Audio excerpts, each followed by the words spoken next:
নেই, পানীয় জল নেই, বিদ্যুৎ নেই।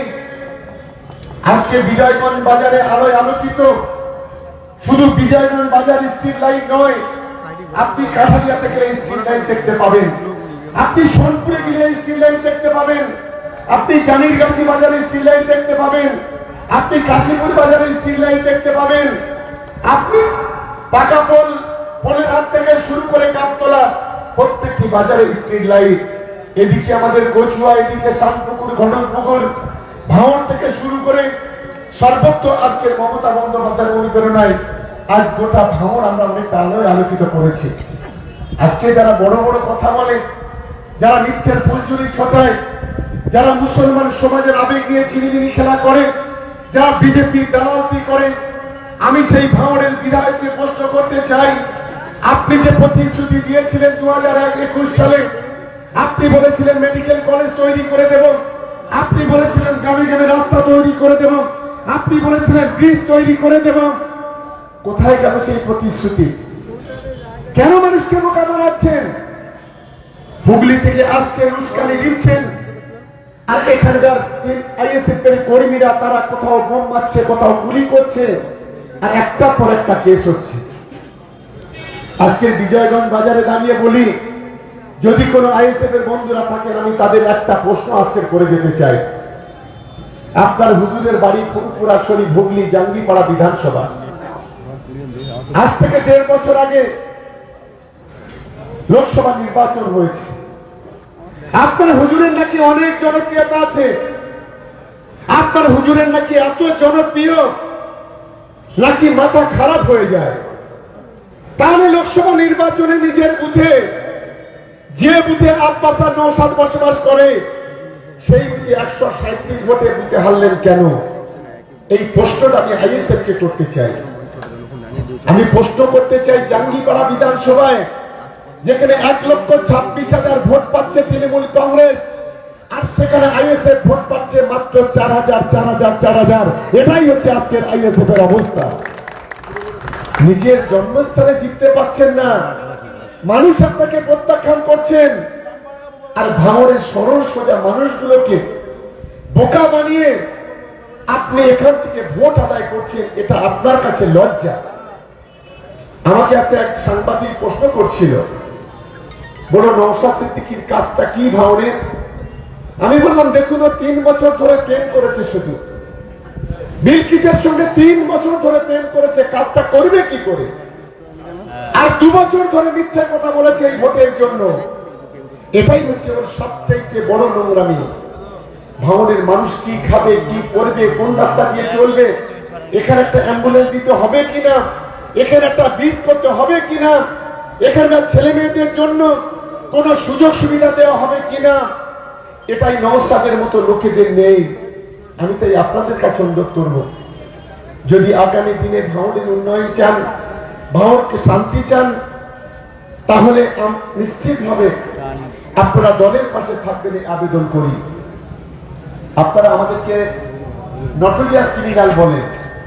নটোরিয়াস ক্রিমিনালের শব্দটা কি জানেন? কে নটোরিয়াস ক্রিমিনাল? আমি জীবনে কোনোদিন একটা কেসও খাইনি, জেলে যাইনি, লোকাপে যাইনি, আমরা নটোরিয়াস ক্রিমিনাল হয়ে গেলাম। আর তুমি কলকাতায় মোস্তানি করতে গিয়ে আইএসএফ এর সমাজ বিরোধীদের নিয়ে গুন্ডামি করে 42 দিন জেল খাটলে, তুমি নটোরিয়াস ক্রিমিনাল নয়? তুমি একটা মেয়ের সঙ্গে 3 বছর অবৈধভাবে মেলামেশা করলে, একটা ফুলপুরা শরীফের পীরজাদার নাম করো, তুমি নটোরিয়াস ক্রিমিনাল নও? তোমার নেতৃত্বে আজকে কাঠালিয়া স্কুলে 3-3টে আইএসএফ এর ছেলে পুলিশের গুলিতে এনকাউন্টার হয়ে মারা গিয়েছিল, তুমি নটোরিয়াস ক্রিমিনাল নও? লজ্জা থাকা উচিত। আমাদের দিকে আঙুল তোলার আগে একবার নিজে আয়নাতে মুখ দেখে নেবেন। মুখটা আপনার কালো হয়ে গেছে, এটা কিন্তু মাথায় রাখবেন। নওশাদকে আমি এটা বলে দিতে চাই। আমি তাই আপনাদের কাছে অনুরোধ করব, খুব বেশি দিন বাকি নেই। আইএসএফ এর 2-4টে সমাজ বিরোধীরা অনেক বড় বড় কথা বলছে, আমরা বড় কথা বলতে চাই না। মানুষই হলো বড় দেবতা।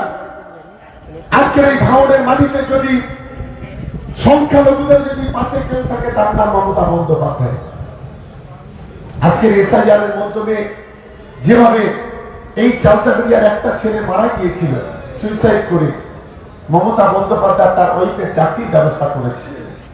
মমতা বন্দ্যোপাধ্যায় তাকে আর্থিক সাহায্য করেছে। এখানে ময়ূরদিন বলে একটা আইএসএফ এর ছেলে মারা গিয়েছিল, তার ওয়াইফের চাকরি, তাকে 2 লক্ষ টাকা চেক মমতা বন্দ্যোপাধ্যায় দিয়েছে। আমি নওশাদকে প্রশ্ন করতে চাই, আপনি ভোট গণনার দিনে 3টে ছেলেকে, সেদিন সেন্ট্রাল ফোর্স ছিল, বিএসএফ ছিল, সিআইএসএফ ছিল, সেদিন ভাড়া করা সমাজ ছিল নিয়ে ভাঙড়ের ছেলেদের হাতে গুলি বোমা বন্দুক তুলে দিয়ে রাত 8টা থেকে রাত 2টো পর্যন্ত বোমা গুলি চালিয়েছিলেন কাঠালিয়ার স্কুলে। আপনার লক্ষ্য ছিল যে কোনো ভাবে ডিসিআরসিটাকে ঘিরে নিয়ে দখল করে নিয়ে আপনার লুট করার ধারণা ছিল। আপনি বলুন, কেন একজন এডিশনাল এসপিকে গুলিবিদ্ধ করেছিলেন? কেন একজন কনস্টেবলকে গুলিবিদ্ধ করেছিলেন? কেন একজন রাগকে অপহরণ করে পশ্চিম কাঠালিয়ার এই মাঠে নিয়ে গিয়েছিলেন? এই প্রশ্নটা আমি করতে চাই। নিশ্চিতভাবে উত্তর আপনি দিতে পারবেন না, এটা আমি জানি। আর তার বিনিময়ে 3টে ছেলে খুন হয়েছিল। সেদিন যখন তার 2 দিন পরে যখন আমি হসপিটালে গিয়েছিলাম, অ্যাডিশনাল এসপি তিনি একজন মুসলিম লোক ছিলেন। আমি যখন গিয়েছি আমার হাত ধরে কাঁপতে কাঁপতে বলল, এমএলএ সাহেব অনেক বাচ্চা বেঁচে গেছি আমরা, শুধু 3টে নয় 300 মানুষ সেদিন খুন হয়ে যেত। সেন্ট্রাল ফোর্স পজিশন নিয়েছিল। যখন আমার গুলি লাগলো, सेंट्रल फोर्स बोल लो एक गुली चलाना होगा, ये जो क्रिमिनल लोग है ये लोग ये गुली स्वयं से गुली आता है हमारे पास, तो आप दूसरा गुली चलाना होगा। यही सेदिन बोलेছিল সেদিন সেন্ট্রাল ফোর্সের লোকেরা। আমি হুগলিতে বসে বসে একে প্রশ্ন করতে চাই, 5টা বছর ধরে নোংরা খেলা খেলেছেন ভাঙড়ের মাটিতে দাঁড়িয়ে, আজকে ভাঙড়ে কেন রাস্তা নেই? আপনি আজকে চালিয়ে যাবেন আমার বিধানসভাতে প্রত্যেকটা অলিতে গলিতে পিচের রাস্তা, কংক্রিটের রাস্তা, মানুষের উঠান পর্যন্ত রাস্তা করে দিয়েছি। এমন একটা গ্রাম নেই যেখানে 4 চাকা 2 চাকা 6 চাকার গাড়ি যাবে না, এমন একটা বাড়ি নেই যেখানে বিদ্যুৎ নেই। একটার পর একটা পাওয়ার স্টেশন আমরা তৈরি করেছি, 80 কোটি টাকা খরচ করে আমরা ওখানে ব্রিজ তৈরি করেছি, যেটা আজকে বিখ্যাত হয়ে গেছে, সারা বাংলার মানুষ আজকে দেখতে আসছে। আমি আপনাকে প্রশ্ন করতে চাই, ভাঙড়ের সংখ্যালঘু মানুষের আবেগ নিয়ে কতদিন সিন্দিনিখেলা করবেন? আমরা ফুরপুরা শরীফের ভক্ত, আমরা মোজাদ্দেদে জামান দাদা হুজুর কেবলা, আমরা 5 হুজুর কেবলা 4 শহীদান হুজুর থেকে শুরু করেন আমরা তাদেরকে শ্রদ্ধা করি। আমরা 15 বছরের বয়স থেকে ফুরপুরা শরীফে যাই দাদা হুজুরের মাজার জিয়ারত করার জন্য, ছোট হুজুর কেবলার মাজার জিয়ারত করার জন্য। আজকে আপনি ফুরপুরা শরীফের ঢাল করে দাদা হুজুর কেবলাকে ঢাল করে রাজনীতি করছেন। আজকের বুকে আপনি বলুন, আপনি হয়তো 30-32 দিন 1 মাস পরে চলে যাবেন, আর ভাঙড়ের যে সন্তানগুলোকে কখনো উস্কানি দিয়ে পুলিশের মাথার লাঠি মেরেছেন, কখনো উস্কানি দিয়ে পুলিশের গাড়ি জ্বালিয়েছেন, কখনো তৃণমূল কংগ্রেসের কর্মীদের খুন করেছেন, কখনো ঘর বাড়ি জ্বালিয়ে দিয়েছেন, কখনো কোটি কোটি টাকা তোলা তুলেছেন, দিনে দোকানে বন্ধ করেছেন, রাতের বেলা কন্ট্যাক্ট করে টাকা নিয়েছেন, দিনে জমিতে ফ্ল্যাট করেছেন, রাতের অন্ধকারে টাকা দিয়েছেন। হুজুর আপনি তো চলে যাবেন, কিন্তু এই ছেলেগুলো যারা কেস খেলো 5টা 10টা 20টা করে কেস, এই ভাঙড়ের সন্তান, এই ভাঙড়ের বাচ্চাগুলো তাদের জমি জায়গা গাড়ি বাড়ি বিক্রি করে তাদেরকে আগামী দিনে কেস চালাতে হবে। পারবেন? থাকবেন তো পাশে? আজকে তো যে নোংরা খেলা ভাঙড়ে খেলছেন বন্ধ করুন। তাই তো আজকে যেখানে যাচ্ছে হুজুরকে বাইরে থেকে লোক নিয়ে যেতে করছে, 70-80টা করে বাইক পিছনে নিয়ে যাচ্ছে, আর সেখানে 800-900 করে লোক হচ্ছে। বাজারটা খুবই খারাপ। আরেকটা কথা আমি বলে শেষ করব, কাকে দলে নিলেন? নওশাদ সাহেব আপনি নাকি নীতির কথা বলেন, আপনি আদর্শের কথা বলেন, আপনি যাকে দলে নিলেন তিনি কে? নামটা ভুলে গেছেন, আরাফুল ইসলাম, যে আপনাকে ওই হাতিসারাতে আপনার গাড়ির কাজটা ভেঙে দিয়েছিল। আপনি সেদিন শপথ নিয়েছিলেন যে যতদিন ভাঙড়ে আসবো ওই ভাঙা গাড়িটা নিয়ে আসবো। এখনো বোধহয় ভাঙা গাড়িটা নিয়ে আসছেন। আমি আপনাকে অনুরোধ করবো একবার আরামকে আপনার ওই ভাঙা গাড়িতে তুলে নিন, তবেই বোধহয় মানুষ বুঝতে পারবে যে আপনিও একটা বড় গাদ্দার। আমরা দুটো শক্তির বিরুদ্ধে লড়াই করছি, একটা হচ্ছে ধর্ষণ বাবা আর একটা হচ্ছে গাদ্দার বাবা। তৃণমূলের খেয়ে তৃণমূলের করে একটা মোটর সাইকেল থেকে আজকের ফরচুনার গাড়ি দুটো তিনটে, আজকের পেট্রোল পাম্প, নার্সিং হোম, কয়েকশো বিঘে জমি। আপনি ঘটকপুকুরে যাবেন, বুলবুলের জমি আছে, ভাঙড়ে যাবেন, বুলবুলের জমি, কাঠালিয়ায় বুলবুলের জমি, কাঠালিয়া থেকে কোলেরহাট বুলবুলের জমি।